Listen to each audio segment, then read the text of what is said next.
Hello students, आपका स्वागत है रसायन रैंकर्स चैनल में। और ये हमारे चैनल की आज फर्स्ट वीडियो है, इसीलिए ये आज हमारे लिए बहुत एक स्पेशल वीडियो है। डियर स्टूडेंट्स, रसायन रैंकर्स जो यूट्यूब चैनल है वो स्पेशली डिप्लोमा स्टूडेंट्स के लिए, जो केमिकल इंजीनियरिंग स्टूडेंट्स हैं उनके लिए डेडिकेटेड है। इस चैनल पर आपको केमिकल इंजीनियरिंग डिप्लोमा से रिलेटेड हर एक इंफॉर्मेशन, जैसे कि कोई जॉब अपडेट्स हो या केमिकल इंजीनियरिंग के रिगार्डिंग जो भी कंटेंट है वो आपको इस चैनल पे मिलेगा। तो अगर आप ऐसा ही कोई चैनल ढूंढ रहे थे तो आप इस चैनल को सब्सक्राइब कर सकते हैं अगर हमारी इंफॉर्मेशन अच्छी लगे तो। चलिए आज की इस वीडियो को मैं शुरू करता हूं। डियर स्टूडेंट्स, मेरा नाम है कौशल और आज मैं आपके लिए लेके आया हूं एक जूनियर एग्जीक्यूटिव की पोस्ट पे, और किस कंपनी है, क्या पोस्ट है, क्या सिलेक्शन क्राइटेरिया है, मैं आज हर कुछ यहाँ पर डिस्कस करूंगा। चलिए स्टूडेंट्स, वीडियो को शुरू करते हैं। सो HPCL राजस्थान रिफाइनरी लिमिटेड, जो कि HRRL के नाम से जानी जाती है।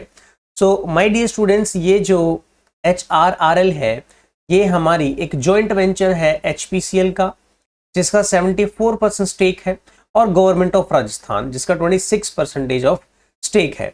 ये एस्टैब्लिश हुई थी 2013 में। एंड गाइस, इसी HRRL में वैकेंसीज आई हैं for the diploma students in the chemical engineering discipline. एक बहुत ही अच्छी बात इस रिक्रूटमेंट की है, वो मैं आगे चल के आपको बताने वाला हूं। सबसे पहले आते हैं वैकेंसीज डिटेल्स पे कि क्या वैकेंसीज हैं। So my dear students, junior executive की पोस्ट है यहाँ पे 37 नंबर ऑफ पोस्ट है, जो कि बहुत अच्छी पोस्ट है। पे स्केल आपका ये बेसिक पे स्केल है, मतलब 30,000 से शुरू होकर 1,20,000 तक आपका बेसिक पे होगा। तो ये बेसिक पे है, इसके ऊपर आपका जो डीए होता है, जो इंडस्ट्री अलाउंस होता है, वो अलग सेपरेट होता है। This is only the basic पे। अप्रोक्सीमेटली इसका 8 to 9 lakhs आपका टोटल पैकेज बनेगा। यहाँ पे कोई भी एक्सपीरियंस की रिक्वायरमेंट नहीं है, ये हमारे लिए एक बहुत अच्छी बात है। सो फ्रेशर्स, माय डियर स्टूडेंट्स, जो भी बच्चे फ्रेशर्स हैं वो इस अपॉर्चुनिटी को फिल कर सकते हैं।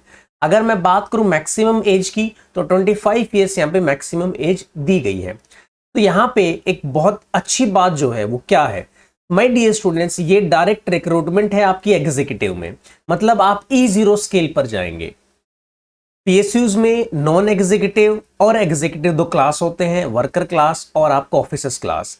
अच्छी बात यह है कि मोस्ट ऑफ द PSUs में आपका सबसे पहले जो डिप्लोमा स्टूडेंट्स हैं वो वर्कर कैटेगरी में नॉन एग्जीक्यूटिव क्लास में जाते हैं, बट यहाँ पे अच्छी बात यह है कि आप डायरेक्ट एग्जीक्यूटिव में जाएंगे, ऑफिसर्स क्लास में जाएंगे, E0 पे आप रिक्रूट होंगे। ये आपके लिए एक बहुत ही अच्छा अपॉर्चुनिटी बन सकती है।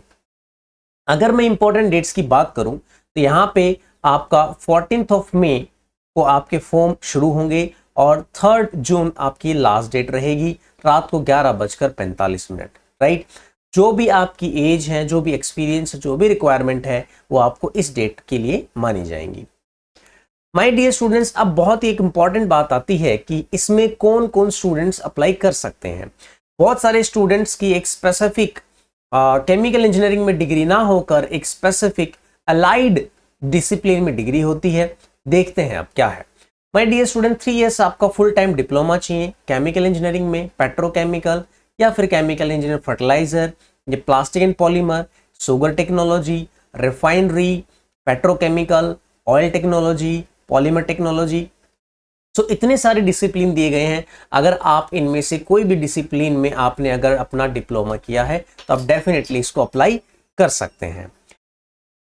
इंपॉर्टेंट बात यह है कि आपको 60% का क्राइटेरिया आपका रहेगा जनरल और OBC, NCL और EWS कैंडिडेट के लिए। 50% SC, ST और PWD कैंडिडेट्स का परसेंटेज क्राइटेरिया है। इसके अलावा अगर आपके पास में 3 इयर्स फुल टाइम BSc है with chemistry as a principal subject, और यू कैन से कि केमिस्ट्री अगर आपका केमिस्ट्री ऑनर्स या फिर polymer chemistry, industrial chemistry with minimum 60% marks हैं आपके, तो डेफिनेटली आप इस पोस्ट को अप्लाई कर सकते हैं। चलिए, ये एक बहुत इंपॉर्टेंट स्लाइड है और आप इसको ध्यान से देखिए कि सिलेक्शन प्रोसेस क्या है, कैसे आप इस पोस्ट के लिए सिलेक्ट हो सकते हैं। यहाँ पे आपको 3 स्टेज में आपको अपना जो प्रोसेस है वो करना होगा। जैसे कि CBT, कंप्यूटर बेस्ड टेस्ट, उसके बाद है स्किल टेस्ट और उसके बाद है पर्सनल इंटरव्यू। अब आते हैं सीबीटी, बहुत ही इंपॉर्टेंट चीज सीबीटी, कंप्यूटर बेस्ड टेस्ट क्या है? ये एक एलिमिनेशन राउंड है गाइस। अगर आप सीबीटी में फेल होते तो आप एलिमिनेट कर दिए जाएंगे। स्किल टेस्ट भी एलिमिनेशन राउंड है, यहां भी आपको एलिमिनेट कर दिया जाएगा, और पीआई भी एलिमिनेशन राउंड है। सीबीटी की अगर मैं बात करूं तो आपका जो केमिकल इंजीनियरिंग का डिसिप्लिन है वो आपसे पूछा जाएगा और आपसे जनरल एप्टीट्यूड पूछा जाएगा, ठीक है। टेक्निकल और प्रोफेशनल नॉलेज में 50% क्वालिफाई आपको रखा गया। हर एक कैटेगरी के लिए मिनिमम 50% मार्क्स आपको लाने होंगे, टेक्निकल सब्जेक्ट्स में आपको लाने होंगे और वो एग्रीगेट होगा।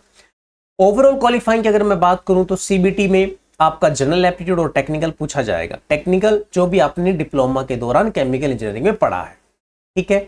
और इसमें आपको qualifying marks 60% for general candidate और 54% फॉर SC ST और OBC NCL PWD कैंडिडेट के लिए यहां पे होगा। ओवरऑल क्वालिफाइंग इन सीबीटी आपका एक मेरिट लिस्ट बनेगा based on the general aptitude और टेक्निकल प्रोफेशनल, मींस सीबीटी के बेसिस पे आपका एक मेरिट लिस्ट बनेगा। उसके बाद आपका स्किल टेस्ट होगा और उसके बाद आपका पर्सनल इंटरव्यू होगा। और इसमें इन क्लब करके अगर मैं बात करूं तो आपको 60% मिनिमम जनरल कैंडिडेट के लिए और 54% आपके SC ST OBC NCL PW candidate के लिए होना बहुत जरूरी है, ठीक है। यहां पे कंफ्यूज ना करें, 50% आपके टेक्निकल प्रोफेशन में मिनिमम क्राइटेरिया रखा गया है। अगर किसी के 49% ऑफ मार्क्स आते हैं टेक्निकल प्रोफेशन में सीबीटी एग्जामिनेशन में, तो वो बच्चा यहां पे डिस्क्वालीफाई हो जाएगा। सो आज की ये इन्फॉर्मेशन थी। आई होप आपको इन्फॉर्मेशन अच्छी लगी होगी। अगर अच्छी लगी हो कमेंट सेक्शन में हमें बता सकते हैं। आने वाले कुछ दिनों में आपको इसी चैनल पर डिप्लोमा से रिलेटेड, केमिकल इंजीनियरिंग से रिलेटेड कंटेंट आपको देखने को मिलेगा। धन्यवाद, thank you so much for watching this, bye bye and take care. अगर आप हमें कुछ लिखना चाहते हैं तो कमेंट सेक्शन में लिखिए, और इस वीडियो में आपको टेलीग्राम चैनल का एक लिंक भी मिलेगा, वहां से आप हमें डायरेक्ट हमसे जुड़ सकते हैं, अपना कोई सवाल पूछ सकते हैं, आप हमसे कोई डाउट पूछ सकते हैं। Thank you so much, bye bye and